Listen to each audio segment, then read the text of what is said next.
Hindi na napigilan pa ng ama ni Sara Labati na si Abdel Labati na sagutin at magbigay ng mensahe para suportahan ang anak niya laban sa kilalang matapang na biyana nito na si Tita Annabel Rama.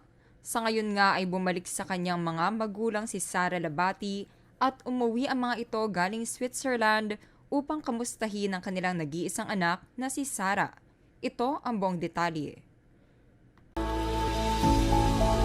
Enjoying every moment with family.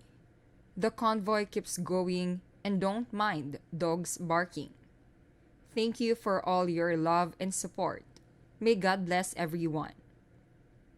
Tahimik na tao lamang ang ama ni Sara Labati at hindi ito karaniwang nagsasalita sa kahit anong issue na kinakasangkutan ng kanyang anak at kahit sa issue ng kanyang asawa noon na si Esther Labati laban kay Tita Annabel ay hindi din ito nagsalita.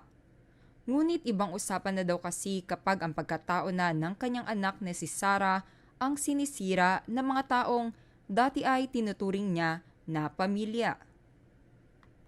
Ayon pa sa balitang nakarating sa amin, hindi matanggap ng magulang ni Sara na sa kabila ng mga sakripisyo niya para sa pamilya nila ni Richard Gutierrez ay ganito na lamang siya tratuhin ng mga kilalang Gutierrez family sa social media.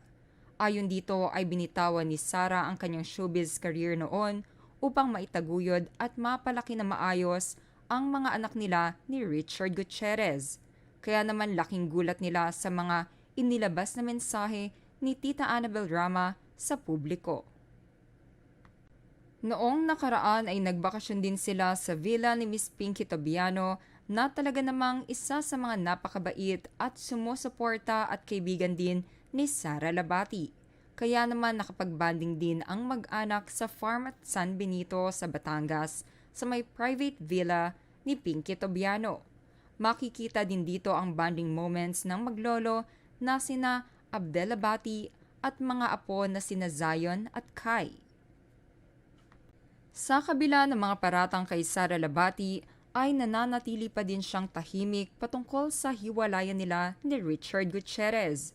Ngunit sa mga bagong post nito ay ipinaparating niya sa kanyang mga followers na kahit na may inilabas na pahayag sa kanya si Annabel sa pagiging magastos niya, ay pinost naman nito ang mga collaborations niya ngayon sa trabaho.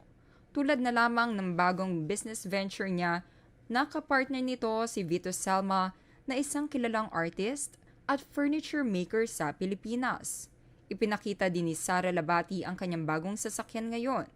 Lalo na at hiwalay na sila ni Richard, kakailanganin niya ng sarili niyang sasakyan. Ibinida din niya ang bagong teleserye niya sa TV5 na talagang aabangan ng mga tao na may pamagat na Lumuhod Ka sa Lupa. Matapos nga ang 9 na taon ay magbabalik telebisyon na ngayon si Sara Labati at matapang niyang haharapin ang showbiz as a single mom. Ngunit kahit na mahirap ang naging hiwalayan nila ni Richard, ay makikitang pinipilit ni Sara Labati na maging matatag para sa kanyang 2 anak na sina Zion at Kai Gutierrez. There you have it mga ka-showbiz peeps. Anong masasabi niyo sa mga pahayag na ito ng ama ni Sara Labati? Just comment below.